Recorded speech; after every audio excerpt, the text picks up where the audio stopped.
Hello, Jason Bates here, owner of Electrum Financial, located right here in beautiful Scottsdale, Arizona, where a mortgage is not a flip of the coin. If you like the lowest rates at the lowest cost, then allow me to put my 30 years of experience to work for you. You've got nothing to lose.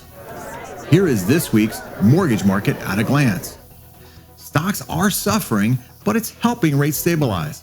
In 2015 and 2018, the phrase global growth concerns was all the rage. The concept helped explain downward movement in stocks and rates that otherwise didn't always have an immediate justification. Now in 2022, it's time to bring it out of retirement. Now, to be fair, global growth concerns could be viewed through several other lenses. These include things like high inflation or tighter monetary policies restricting growth. It's not as if it's suddenly a new concept causing investors to panic. Headwinds and tailwinds are always present.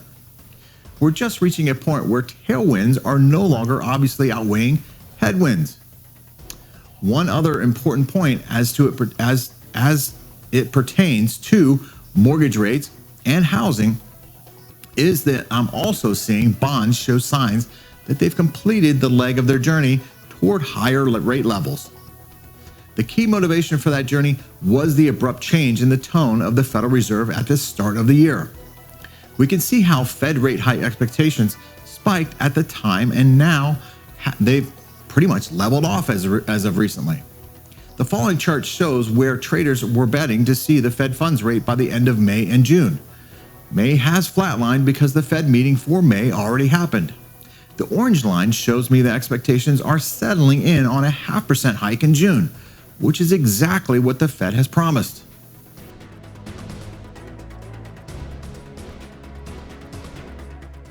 The lines in the previous chart come from the Fed funds futures contracts. Fancy words for traders gambling on the level of the Fed funds rate at certain points in the future. There are much bigger bets for longer time frames. The following chart shows Fed fund futures for July 2023 in conjunction with 10-year Treasury yields, which are a good indicator of general interest in rate momentum.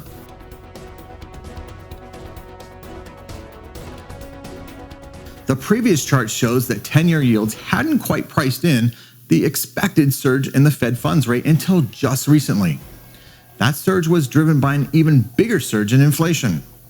It's premature to say that inflation has definitely turned a corner, but there are signs that it could decelerate.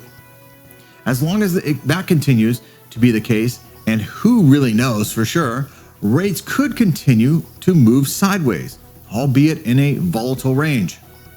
So to recap, bonds have leveled off after spending months on the run from the increasingly aggressive Federal Reserve, and stocks losing ground at an even faster pace as a host of headwinds hit global economic sentiment.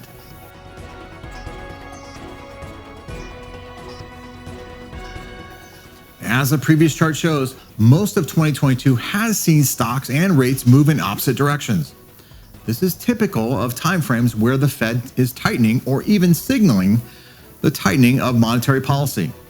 But now that bonds have arguably reached a point where they have accounted for the Fed expectations, they're free to take other cues. Stocks have been happy to provide those cues, resulting in pockets of strong correlation as seen over the past 2 weeks.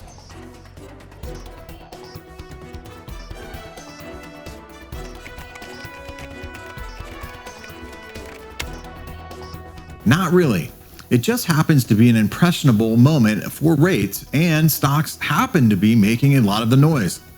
That said, in some ways, the fate of stocks and rates is always interconnected to some extent. For instance, if genuine global growth concerns continue, the implication would be for more downward pressure.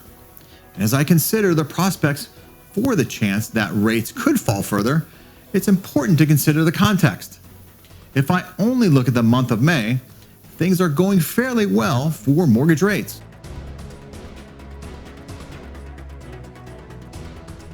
Now, here is the exact same data set over the past few years.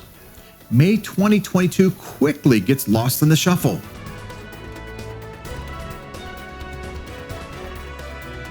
Now, It's also important to consider the core motivation for that rate spike: rampant inflation and the Fed's eventual response. All that's happening right now is that bonds and rates are cooling down relative to the Fed's response and perhaps catching a bit of a benefit from the declines in the stocks. That will only help so much. Inflation itself has to begin to fall in a way that the Fed believes is sustainable before interest rates will make significant progress back toward lower levels. If the two most important inflation metrics have anything to say, it might be a bit soon to celebrate.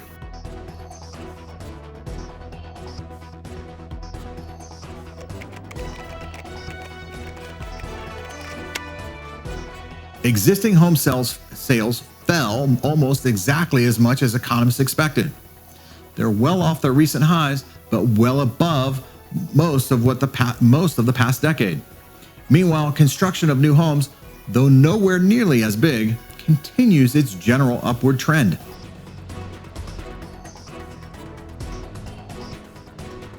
Despite the friendly trend in construction, builders are feeling increasingly gloomy. Builders' confidence dropped abruptly, but it's worth noting that the move is down from record level highs. The 6-month outlook weighed particularly heavily due to rates, costs, and shortages.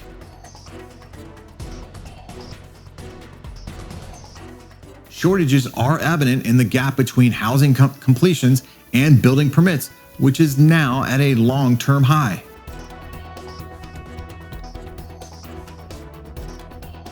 Mortgage applications continue doing what I'd expect in this environment.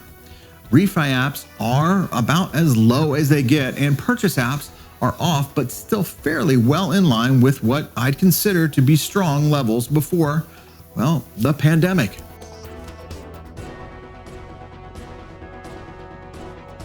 Last but not least, as I consider the legitimacy and impact of growth concerns, have a bonus non-housing related chart to serve as food for thought. This is the 6-month outlook component of a business sentiment survey conducted by a regional branch of the Fed. It is thought to do a good job capturing a reasonable average cross-section of the U.S. And as such, traders pay some attention to it, as they do with several other sentiment surveys. This one was notable because it was one of the first to break back into territory last seen in the throes of the 2008 financial crisis.